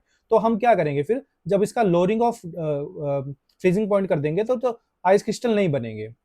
अब उसको इतने नेगेटिव टेम्परेचर पे रख रहे हैं तो मेटाबॉलिकली सेल तो अरेस्ट हो गया, मतलब मेटाबॉलिकली सेल रुक गया, तो अब वो प्रिजर्व हो रहा है सेल, लेकिन आइस क्रिस्टल भी नहीं बनना चाहिए, इतना नेगेटिव वो चला गया, और जिस टेम्परेचर पे हमने रखा वो इस फ्रीजिंग पॉइंट से कम रखा, जो नया फ्रीजिंग पॉइंट है, तो सपोज करो अगर नया अटेंड फ्रीजिंग पॉइंट -80 है, तो हमने -40 के राउंड उसको रख दिया, -40 डिग्री सेल्सियस में रख लो, तो -40 डिग्री सेल्सियस के राउंड रखा, तो यहाँ पे आपकी फ्रीजिंग नहीं होगी, लेकिन वो मेटाबॉलिकली इतना कम टेम्परेचर है कि सेल तो मेटाबॉलिकली अरेस्ट रहेंगे, उनकी सारी लगभग लगभग थ्योरेटिकली वो जीरो बायोलॉजिकल प्रोसेसेस हो जाएंगी उनकी, लेकिन आइस क्रिस्टल नहीं बनेगी इस टेम्परेचर पे, आइस क्रिस्टल नहीं बनेंगे तो भी, तो बहुत हेल्प होगी हमारे सेल्स को अलाइव रखने में, उनको प्रिजर्व करने में। और इसके साथ एक और एग्जांपल है, जैसे नेचुरल एंटी फ्रीज प्रोटीन्स भी होते हैं, यहाँ पे एक प्रोटीन है जैसे एंटी फ्रीज प्रोटीन है, ये एंटी फ्रीज प्रोटीन आर्कटिक की जो फिशीज हैं, बहुत ठंडे इलाकों में जो टेम्परेट प्लांट्स हैं या एक्सट्रीम सब जीरो टेम्परेचर्स में जो है, और जो भी आपके सैक्रोफाइल्स हैं, ठीक है, जैसे कोई प्लांट्स हैं, एनिमल्स हैं, तो उनमें ये एंटी फ्रीज प्रोटीन है। एंटी फ्रीज प्रोटीन बेसिकली क्या कर रहे हैं, डिप्रेशन ऑफ फ्रीजिंग पॉइंट कर रहे हैं, जिसकी वजह से क्या हो रहा है, आइस लैटिस का जो फॉर्मेशन, आइस जो ये देखो ऑर्डर स्ट्रक्चर आइस लैटिस का, जब ये सॉलिड बनेगा वाटर, तो इसकी फॉर्मेशन को ये रोक देते हैं, तो this protein induce the disruption of ice lattice formation, तो इसकी वजह से क्या होता है, वो सर्वाइव कर पाते हैं इतने हार्श लो टेम्परेचर्स में भी। तो इसी के साथ हमारा आज का लेक्चर खत्म होता है। ये Prime Learning life sciences on digital wheels की कुछ कलेक्शंस हैं प्रीवियस एग्जाम्स की, DHR ICMR ब्रेड 2025 की, GATE XL, DBT BET JRF। आप प्राइम लर्निंग के यूट्यूब चैनल पे प्रीमियम मेंबरशिप भी ले सकते हैं एट 239 पर मंथ। इसमें आपको जितनी भी क्लासेस होती हैं और प्री वाईक्यू होते हैं, सबके आपको मंथली क्लासेस के PDF नोट्स अवेलेबल किए जाते हैं। प्राइम लर्निंग की तरफ से ICMR ब्रेड 2026 की 2026 की already mock test series start है, जिसमें आपको वीकली 6 जो आपके हैं डेली प्रैक्टिस शीट्स मिलती हैं, डेली प्रैक्टिस क्वेश्चंस मिलते हैं, जिसमें हर एक शीट में 50 क्वेश्चंस होते हैं, और जो आपका संडे होता है, जो 7 डे होता है वीक का, उसमें आपको फुल मॉक टेस्ट मिलता है, जिसमें कि as per the syllabus and as per the previous PYQ trend आपको क्वेश्चन आंसर्स मिलते हैं, जिनको आप घर पे अटेम्प्ट कर सकते हैं। और इसकी जानकारी के लिए आप हमारा टेलीग्राम चैनल ज्वाइन कर सकते हैं। This is the Telegram channel का ये लिंक है और नाम है, यहाँ से आप टेलीग्राम चैनल ज्वाइन करें और यहाँ से आप जानकारी ले सकते हैं कि किस तरह से आपने ये टेस्ट सीरीज अवेल करनी है। This is the QR code of the YouTube channel.